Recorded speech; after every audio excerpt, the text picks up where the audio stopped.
What's up, little screamers? Welcome back to my channel, Scream in Style. I am Knuckle. If you're new here, welcome.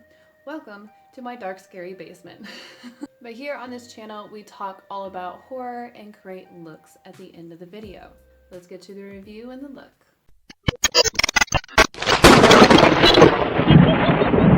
So today is going to be a quick review of a movie I watched the other night on Netflix. It's called An Incident in Ghostland and is directed by Pascal, who is known for the movie Martyrs. I have yet to see that movie. Maybe I'll watch that next. This was released on March 14, 2018, and as it turns out, if you watch Lock and Key, the actress who plays Kinsey, Emilia Jones, is also the one who plays Beth. I did not recognize her at all, but we'll talk about her a little bit later. So this movie is about how 16 years after a traumatic event, a mother and two daughters reunite at the house where it happened. But soon, their reunion starts to take on a bizarre turn. This movie is a psychological horror, and it made me feel a few things, and none of them were good. This movie is filled with twists and turns and jump scares and a whole bunch of dolls that creep me out. Especially the one in the mirror. I think the one in the mirror rivals the angel doll in Krampus. Nope. Those two can join Annabelle and just fuck right off. Okay.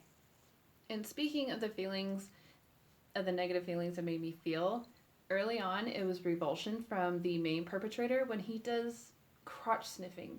But then after that, I felt such a huge sadness for both of the girls and the whole family, of course, but definitely Beth, as she escapes the torture in her own way. That makes this whole thing psychological. But I absolutely applaud them for this transition, because for me it was smooth, and because of that plot twist, it really made me invest more in the story and definitely in the character. Also, I liked how they used the tactic of showing and telling just enough to the audience of what the girls are going through, how they're being assaulted in the worst way. Because when you do that, you let the audience use their imagination, and what we conjure up in our own heads is usually a lot worse than what's on screen. And I think the fight scene with the mother is one of the best home invasion fights I think I've seen. The camera work isn't fancy, it doesn't move all around all the place, it doesn't have all these angles or close-ups or anything like that. It just goes between Beth and the fight scene in a simple and effective way that made the scene feel pretty realistic. I think I found myself during that scene a couple times just ooh, ah, ooh. Like, I could feel them smashing each other on the cupboards, against the sink, and against the counters. And even though this story isn't a tragedy, it definitely still made me feel dread. And at the end, whenever the credits rolled, I think I sat on the couch for a second in silence, got up, and just said, shit. But I think that's what makes this a really good movie. There are a lot of movies out there that try to make the audience feel the intended feelings they want them to feel, and unfortunately a lot of movies just fall flat, but not this one. So all in all, I really think this is a good movie. The acting from the sisters, the mother, is just really good, and it's well made, but I don't think I'll ever watch this again, just because these type of movies that make me feel such negative emotions, they are a one and done. Just like Requiem for a Dream I watched years ago, I felt so depressed and hopeless at the end of that movie that even though it was such a fantastic film, I don't want to feel that again. I'm good. After those movies, I go put on Disney or a Hallmark or something really cheesy, fun, upbeat to get me out of that. You know what I mean?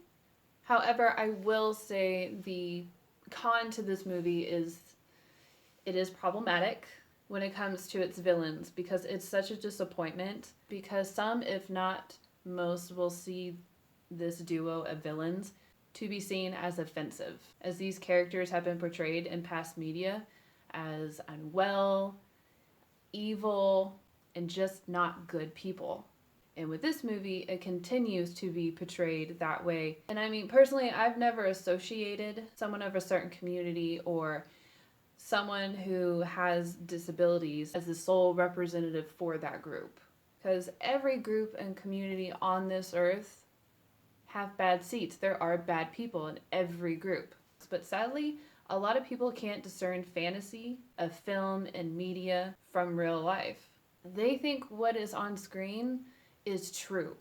They take it as truth rather than going out into the world and finding out for themselves that these people who are in these groups and communities are filled with beautiful people who are kind, loving, compassionate. But anyway, that wraps it up for today. In the comments below, tell me if you've seen this movie, and if you have, did you like it? Did you hate it? Tell me more. Tell me everything. And also check out my series, Evil Truths. And while you're at it, if you would like to consider subscribing, I would deeply appreciate that. Make sure when you do, you put on your notifications. Make sure you turn on that bell so you know when the next video is coming out. And now, the look.